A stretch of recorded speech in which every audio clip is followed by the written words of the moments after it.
Hi, this is RN Bhaskar from Bhaskar Ki Business Baatein.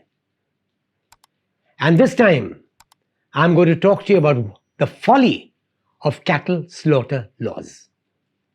Most people don't talk about it. But this is not a sentimental issue. It's an economic issue, and these laws have caused the Indian economy to slow down in a terrible manner. And we'll explain why. Let me begin with a small anecdote relating to this book. The launch ceremony was in Delhi. And when I went to the launch ceremony, the organizer told me, "Sir, there are 3 politicians that want to come and talk to you." I said, "Gladly, but do it after the function." "No, they want to talk to you before." I said, "Difficult." So I went ahead, and there's a whole chapter on the milk industry and the cow slaughter laws. And after the talk got over, these 3 politicos came to me and said, "Sir, we don't like what you say." I said, "Why? What's the problem?"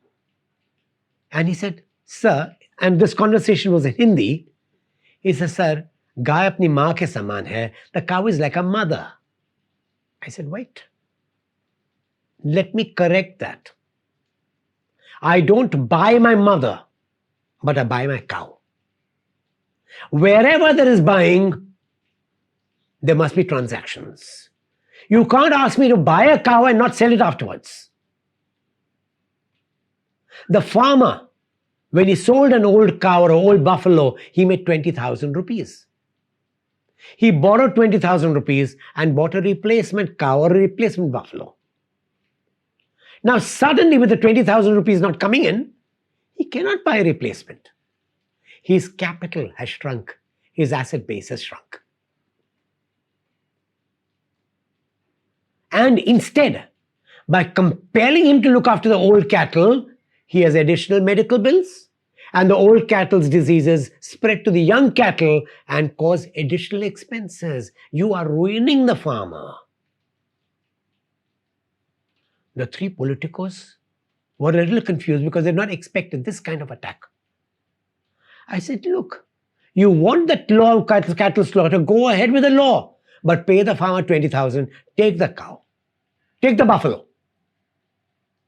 "No, we teach the farmer how to make money from gobar, from urine, from various things." I said, "Look, the farmer knows only how to milk the cow. You think you can make money, you take the cow, you make the money. When you become a millionaire, I'll clap my hands. But don't teach the farmer something that he's not used to. You think money can be made? Take the cow. But don't allow the cow to stray. Don't allow the cow to cause diseases to the younger generation." The meeting ended with all of us parting ways. They were not very happy, but I'm glad they were willing to listen. And behind this, you will see the consequences. Because a farmer cannot sell his cow or his buffalo, he loses the ability to replenish his capital. Point 1. Point 2. Even if he keeps a buffalo and the buffaloes are exempted from cattle slaughter, when he sells it to the trader and the trader is taking the meat, some people come on the road and block it, and they say, "No, this is cow's meat." And they want it to be tested in a forensic laboratory to determine whether it's cow's meat or buffalo's meat. How stupid can you get? In a country where you don't have forensics even for human beings, you want to divert even this limited resource to animals? It's a misplaced logic that the government has not come to terms with. And because the farmer could not sell his cow or the buffalo, the skin of that cow or buffalo could not be used for the leather industry. And do you know what the leather industry is? The leather industry is a labor-intensive industry. It's one of the largest employers of people. And it's an export industry because it's labor-intensive. We produce leather at cheaper prices than anyone in the world. And if you look at our leather exports, they were going up year after year till the cattle slaughter laws came into place. They've not fallen thanks to the enterprise of people, but they've not grown. And there's a third industry, the beef industry. We were the second largest exporters of beef, the largest of cattle beef, which is beef from buffaloes. Even that is getting hurt because buffalo meat wagons are stopped in the middle of the road. They're allowed to lie in the sun without any refrigeration.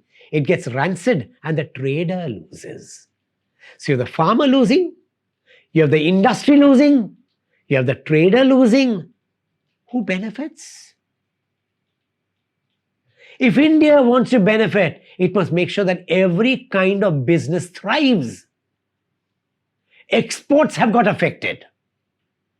India needs a better way out of cattle slaughter laws. If you want cattle slaughter, first learn to buy back the old cattle from the farmer.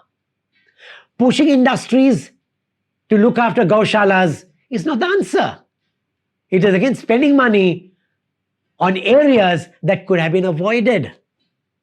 And lastly, do also remember that if you don't do that, the farmer doesn't want to keep the old cattle. He allows the cattle to roam in the streets.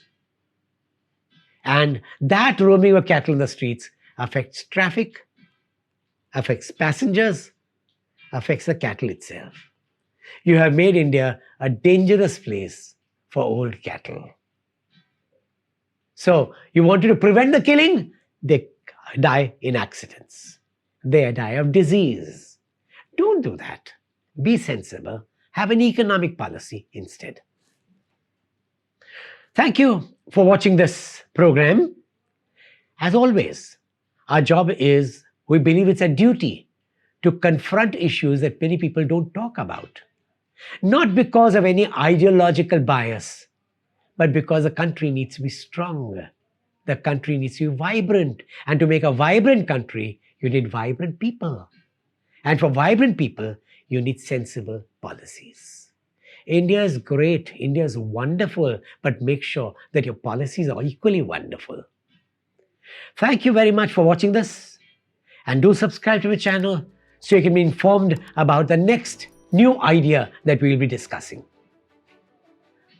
Do remember that we bring in information that people don't talk about.